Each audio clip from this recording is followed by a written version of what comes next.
नमस्कार दोस्तों, आज हम आप सब के लिए श्री भगवत गीता से एक छोटी सी चिड़िया के दृढ़ निश्चय की कहानी लेकर आए हैं। एक गांव में एक किसान रहता था। उसका गांव के बाहर एक छोटा सा खेत था। एक बार फसल बोने के कुछ ही दिनों बाद उसके खेत में चिड़िया ने अपना घोंसला बना लिया। कुछ समय बीता तो चिड़िया ने वहां 2 अंडे भी दिए। उन अंडों में 2 छोटे छोटे बच्चे आए। वे बड़े मजे करते और उस खेत में अपना जीवन गुजारने लगे। कुछ महीनों बाद फसल कटाई का समय आ गया। गांव के सभी किसान अपने खेतों की फसल की कटाई में लग गए। अब चिड़िया और उसके बच्चों का वह खेत छोड़कर नए स्थान पर जाने का समय आ गया था। एक दिन खेत में चिड़िया के बच्चों ने किसान को यह कहते हुए सुना कि कल मैं फसल की कटाई के लिए अपने पड़ोसी को भेजूंगा। यह सुनकर चिड़िया के बच्चे परेशान हो गए। उस समय चिड़िया कहीं गई हुई थी। जब वह वापस लौटी तो बच्चों ने उसे किसान की बातें बताते हुए कहा, माँ, आज हमारा यहाँ अंतिम दिन है। रात में हमें दूसरे स्थान के लिए निकलना होगा।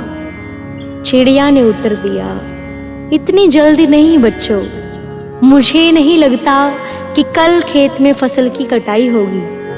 चिड़िया की कही बात सही साबित हुई। दूसरे दिन किसान का पड़ोसी खेत में नहीं आया और फसल की कटाई न हो सकी। शाम को किसान खेत में आया और खेत को जैसे का तैसा देख बुदबुदाने लगा कि ये पड़ोसी तो नहीं आया। ऐसा करता हूँ, कल अपने किसी रिश्तेदार को भेज देता हूँ। चिड़िया के बच्चों ने फिर से किसान की बात सुन ली और परेशान हो गए। जब चिड़िया को उन्होंने ये बात बताई तो वह बोली, तुम लोग चिंता मत करो, आज रात हमें जाने की जरूरत नहीं है। मुझे नहीं लगता कि किसान का रिश्तेदार आएगा। ठीक ऐसा ही हुआ और किसान का रिश्तेदार अगले दिन खेत नहीं पहुंचा। चिड़िया के बच्चे हैरान थे कि माँ की हर बात सही हो रही है। अगली शाम किसान जब खेत आया तो खेत की वह स्थिति देख बुदबुदाने लगा कि लोग तो कहने के बाद भी कटाई के लिए नहीं आते।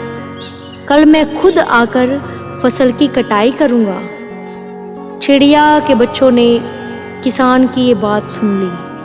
अपनी माँ को जब उन्होंने बताया तो वह बोली, बच्चों, आज समय आ गया ये खेत छोड़ने का। हम आज रात ही खेत छोड़कर दूसरी जगह चले जाएंगे। दोनों बच्चे हैरान थे कि इस बार ऐसा क्या है जो माँ खेत छोड़ने को तैयार है। उन्होंने पूछा तो चिड़िया बोली, बच्चों, पिछली 2 बार किसान कटाई के लिए दूसरों पर निर्भर था।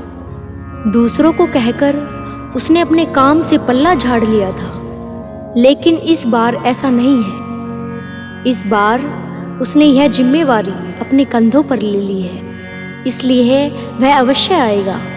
उसी रात चिड़िया और उसके बच्चे उस खेत से उड़ गए और कहीं और चले गए। अंत में हमें इस चिड़िया की कहानी से एक बहुत अच्छी सीख मिलती है कि दूसरों की सहायता लेने में कोई बुराई नहीं है, किंतु यदि आप समय पर काम शुरू करना चाहते हैं कि वह समय पर पूरा हो जाएगा, तो उस समय की जिम्मेदारी स्वयं लेनी होगी। दूसरे भी मदद उसी की करते हैं जो अपनी मदद खुद करता है।